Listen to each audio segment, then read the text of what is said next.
Hey everybody, welcome back. My name is Abby. I'm with Fitness is Medicine. Today we're going to do another great workout you can do in your home using minimal equipment, working your entire body for a strength training workout. Remember to come into these workouts warmed up and ready to move 5 to 10 minutes of a cardio workout just to get your heart rate up a little bit, get your muscles and joints warmed up, and your mindset ready for movement. Okay, so today we're going to need sort of a medium weight dumbbell, a fit ball if you have one, a tube that's set up about chest height or hip height, and some discs or cups or something that you can aim on for some balance, and then a chair and a water jug or something like that. You can also use it like a dumbbell if you don't have a water jug, but that's what I'm going to use. So we're going to start today with windmills with a bridge on the ball. So walk out to a bridge so that your head and shoulders are comfortably on top of the ball. If you don't have a ball, you can do a bridge on the ground and do this same exercise. Start with your weights straight overhead, and then we're going to windmill or scissors your arms. Try to keep your elbows straight. If you are having shoulder pain, you can limit that range of motion, either whichever way is causing any shoulder pain. You can also, if you bend your elbows like this, you just keep your levers shorter, but you want to keep the same level of the degree bent in your elbow, so you're not bending and straightening your elbow. Then you get some triceps action that we're trying to get your lats here, the big muscles in your back, and obviously your shoulders as well. And rest.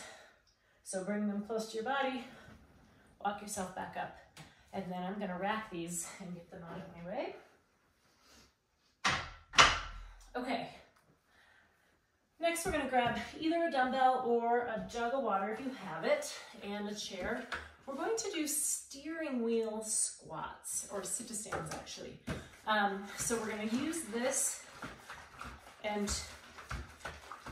like I said, either your dumbbell or your jug, we're going to move around like a steering wheel. So we're going to add some extra weight and some extra challenge while you stand up and sit down.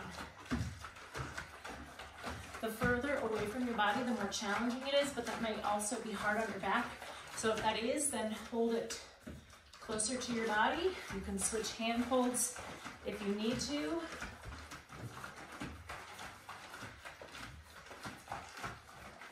Really tighten your core here as you're doing this, especially if you're holding that jug or weight further away from your body. 3 more. 9 and 10. Okay, good. A little variation on that. Get some extra muscles working there. Get my chair out of the way. Okay, next we're going to do a side twist with the tube or band that you have set up. So I've got mine, it's like hip height, shoulder, chest height, it doesn't really matter, right in there. We're gonna face the wall or face wherever your band is hooked up to. Good athletic stance. So I'm not really in a squat, but my knees are bent. My feet are pretty far apart, so I have some good base of support. And then we're gonna twist over and then twist to the other side. So my arms are gonna stay out pretty straight. There's just a slight bend. Working your core and your shoulders here a little bit. 4, so we're twisting all the way over to the side. Keep breathing. Keep your shoulders down away from your ears.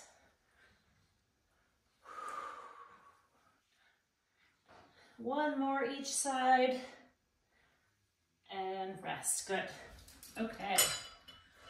Now we're going to use the 3 discs or 3 cups or 3 little pillows or 3 something, and do a single leg stance, little taps here.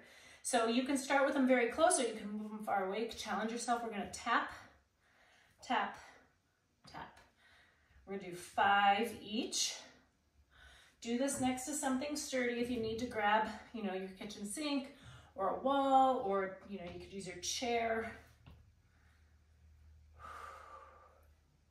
The slower you go, the more difficult this will be. So if you tap, bring your foot back in, hold it a second, tap, foot back in, hold, tap.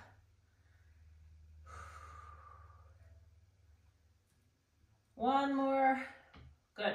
Now we're gonna switch sides. So I'll just move that middle disc, kind of. Tap, and you can kind of move them with your foot too if you need a little more distance, a little more challenge. Tap. Keep your tummy nice and tight. When you're doing balance exercises, it helps pull everything together, keep you centered, improve your balance. Also, you can focus on a spot, but if you are finding that you need a little more challenge, then look around the room. You can, when you just change your focus, change your gaze, it makes your balance more challenging, so you can play with that just a little bit. Okay, good. And you can obviously do more. You can do 30 seconds, you could do a minute, but standing on that one foot is a really good hip stabilizer as well. Okay, next we're gonna lower down to the ground. I've got a shirt rolled up here. We're gonna do flutters on your tummy. So put something underneath your forehead, like a rolled up towel, or I've got my shirt kind of rolled up here. You just wanna keep your head in line and keep your breathing area open, obviously, your nose and mouth available. Thumbs towards the ceiling. And all you're going to do is first start to flutter your arms. And then if you can, just start fluttering your legs. You could do either or. You could do your legs or your arms. You're not coming up very high. Just little flutters. You don't have to lift your legs up very high. Working your whole posterior chain here. Keep breathing. It's easy to hold your breath on ones like this. Keep breathing. 3, 2, 1, rest. Good. So because that one is challenging, you can start with 10 seconds, maybe 15 seconds, work your way up to 30 seconds. Now we're gonna stay on the floor and we're gonna finish with bicycle abs. So on your back, feet flat on the floor to start. Now with this one, you really want to focus on keeping your back as flat to the floor as you can. So before you start, flatten that back, lose that space, and then straighten one leg. We've gone through these before, but I'm gonna go through them slowly. First, you can start by just switching your legs. If that feels okay and you're able to keep your back down, then keep just one foot down. Of course, if you know that you can do these, you can do whichever level works for you and you're able to maintain that flat back to the floor. Keep breathing. And 10. Okay, good. The other way you can do that is if you can't keep that back flat, is you can keep your knees bent like this, and that will be easier to maintain that flat back. It's sort of another level in that sequence. Okay, go through these 1 or 2 more times, add a little cardio, get that heart rate up, increase your calorie burn. Try to get through them 3 times total, and then follow with a good cool down and a stretch. If you have any questions or you need any modifications, let me know. Otherwise, we'll see you next time. Thanks, everybody.